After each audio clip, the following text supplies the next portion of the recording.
let big hello to all my KCD champions. Welcome to Map My Tutor. This is Nimra, your one and only physics faculty. Do you all know that KCD examinations are just in 3 months? Hence, it is very important that you all start working really hard. So, let us take our pen and papers outside because today we are going to discuss KCT 2025 previous year questions.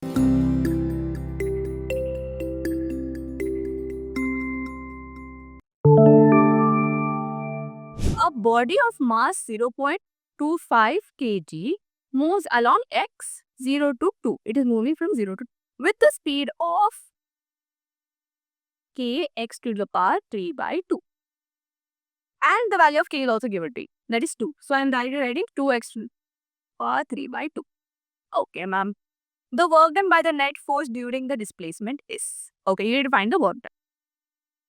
We can use work energy theorem. Yes, that is half m Vf square minus Vi square. Ma'am, how you got to know we need to use this? Because velocity is given to you. And they are given you distances. So with that, you will get to know that I need to find out this. Now do again your basic math. 0.25. Now see. Final minus initial. Final is 2. And initial is 0. It's moved from 0 to 2. That's why. We will put these values. So it will be 0 by 2 into 2 to the power 3 by 2 whole square. Don't forget the square here. Minus 0. Which will come out to be again half into 0.25 into 2 2s are 4 into this 2 will go 2 to the power 3 will be 8. Now you solve your basic multiplication, cancel, you will get 4. So the correct answer will come out to be option D. Yes. So 31st question is done. It's very easy again. You just need to know how to substitute here. Again, conceptual based question from work energy for our chapter. What does it say? During an elastic collision between two bodies, which of the following statements are correct? These statements are given to you. Let's read the statement. They are telling initial kinetic energy is equal to final kinetic energy. Yes, it is true. Linear momentum is conserved. Always. The kinetic energy during delta t is not conserved. Yes. So when it is the collision time, before the collision or just after, the kinetic energy is not conserved, which is also correct. So your all three options are correct. All three sentences are correct, which is option C. 1, 2 and 3. Very easy, direct from NCERT. You have a sentence written in your NCERT for this question. 3 particles of mass 1 kg, 2 kg, 3 kg are placed on the vertices of the equilateral triangle. Okay. So there's an equilateral triangle. Equilateral triangle, always it is 60 degree. A, B and C. Okay. The center of mass from the system of vertex A is okay. So now they are asking both in x and y coordinate. So we need to solve 2 times. Once x, then you do y. Now to make it easy, to make our lives easy, what we will do? We will draw xy coordinate. This is x, this is y. Now center. This is origin, so 0, 0. Here I have x distance, right? So that will be, they told 1 meter already. So it will be 1, 0. In y-axis, nothing, right? Now here. Now see this in the middle. It's not at this point. So what you will do? You need to take component. So x component will be cos theta, right? So you will write, it will be cos 60 degree, comma sin 60 degree. Now it is half, comma root 3 by 2. Now this is not the answer. This is just your coordinate. We need to put it in the formula now. So center of mass cm of x. Let's take x. So it will be, formula is MAXA plus MBXB plus MCXC upon ME plus MV plus MC. Now you will do this 2 times. Once you will do for your x coordinates, then you will do for your y coordinates. Do it by yourself. Again, it's very easy. All masses are given to you. 1 to 3 kgs and your options are given. And your coordinates are given. Hence, the correct option which will come out is option A. For the next question here, we have 2 flywheels which are connected together which has radius r1, r2, and then inertia is also given accordingly. The torque of the smaller one is given to you 10 Newton meter. You need to match the following. So we will go with the first one. So first one, what they're asking us to find? They're asking us to find angular acceleration. So that's nothing but tau 1 equal to I1 alpha 1. So alpha 1 will be equal to tau 1 by I1. So that is nothing but tau is what? 10. And I1 is given as 4. So what is the correct answer here? 5 by 2 units radian per second. So this is your A option. So A is nothing but 3. Alright. Now next is torque. But before doing this, we will do angular acceleration, that is a C. So see how I will calculate. I don't have torque. I need to find out torque. So what we will do? I will do as R1 alpha 1 equal to R2 alpha 2. We'll use this formula.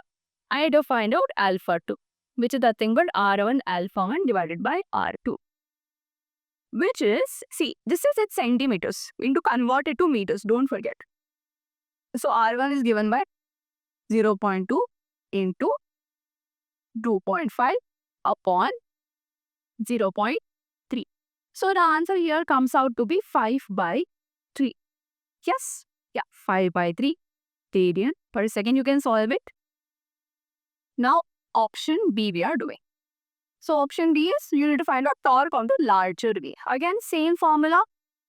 Tau 2 equal to I2 alpha 2. So my alpha 2 is nothing but tau 2 by I2. Which is my...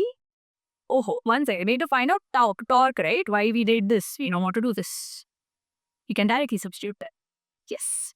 So it will be 20, right? Yes. 20 into 5 by 3.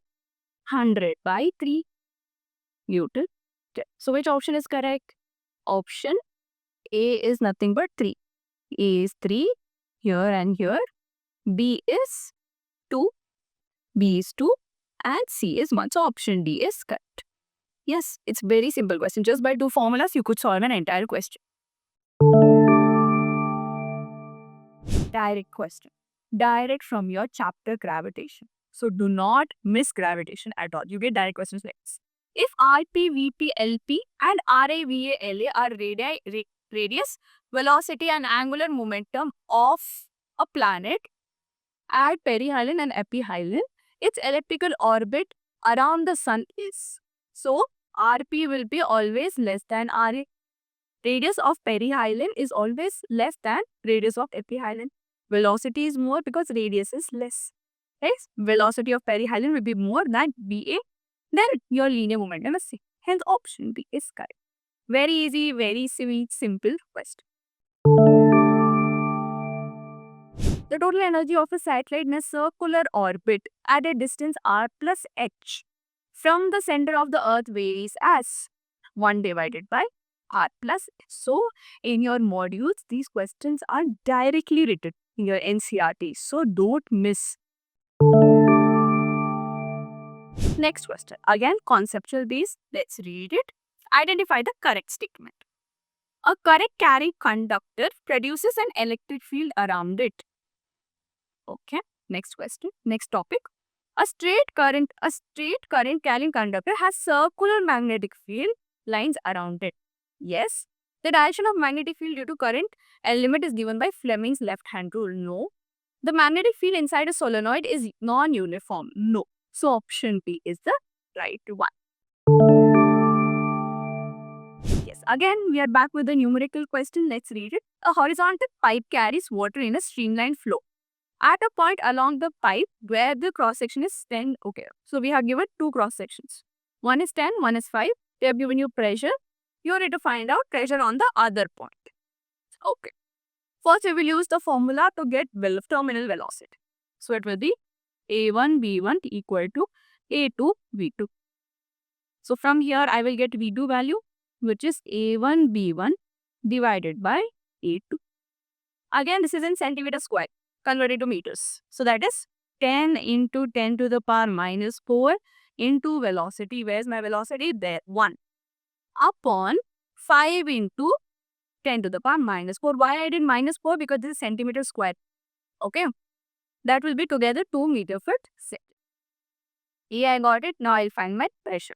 For pressure, we have our very universal equation P1 equal E plus half rho V1 square equal to P2 plus half rho V2 square. The densities are already given to you. You just need to find out P2 from here, which will be P1 plus half rho V1 square minus half rho V2 square. So total answer will come out to be 500 Pascal. Do your math, don't skip it. Alright. So correct option is option C. 3 metal rods of the same material are identical in all aspects are joined like this. So there's 0 degree here, 0 degree Celsius, 90 degree Celsius, 90 degree Celsius. This is the joining point. The temperature at the ends of these rods are maintained, indicated. Assuming no heat loss occurs through the curved surface of the rod, the temperature at the junction is. There is no heat loss that is happening and you need to find out temperature at this. I hope the formula has already clicked in your mind by now. That is H equal to Ka theta upon L. Right? You can write down delta T, you can write down T, you can write down theta. Anything is fine. It's up to your comfort. Okay? H1, we will do Ka theta minus 90 degree upon L. I am knowing this side and I'll do this side and I'll make the equation on this side. H1 equal to Ka theta minus 90 degree again for the second one, and third one will be H3, which will be Ka theta minus 0 divided by L. Now they have told there is no heat loss that is happening, which means H1 plus H2 plus H3 all are 0. Correct? Now, Ka by L, everywhere will get cancelled. So only left will be theta minus 90, theta minus 90, theta minus 0 degree. We will write that theta minus 90 plus theta minus 90 plus theta minus 0. If you guys feel that my calculations are a little bit fast, you can pause it, do the calculation, then see the answer. Okay. Here theta will get added up. 3 theta minus 180 degree equal to 0. Hence theta will be 60 degrees. Yes, so the correct option comes out to be option E. Again, very easy question. A gas is taken from state A to state B along two different paths. Path 1 and path. Alright. The heat absorbed and work done by the system along these two paths are Q1 and Q2. Okay. And W1 and W2. Then, which equation is correct? This is directly from your NCERT, guys. That is option B. At 27 degree temperature, the mean kinetic energy of the atom is given to you, E1. Okay. If the temperature increases K27, then what is the mean kinetic energy? Is the easiest question, guys. What is the formula? 3 by 2 K.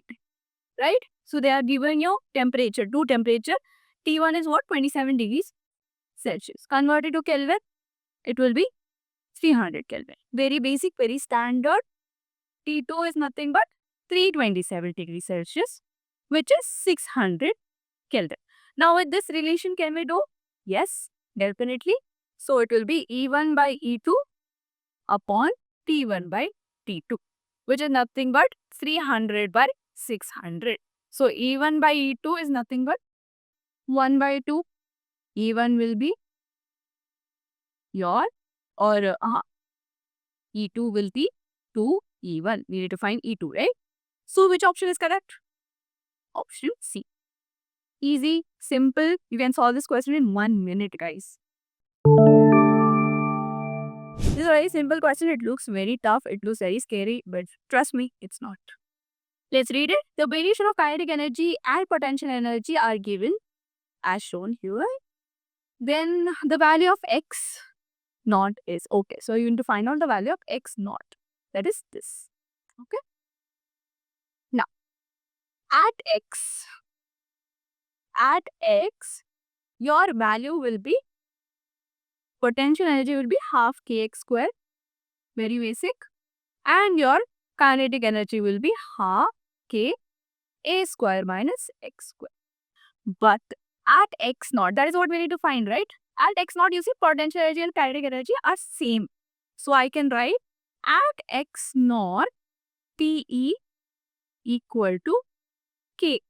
Equated, half will get cancelled, k will also go. X square will be equal to a square minus x square.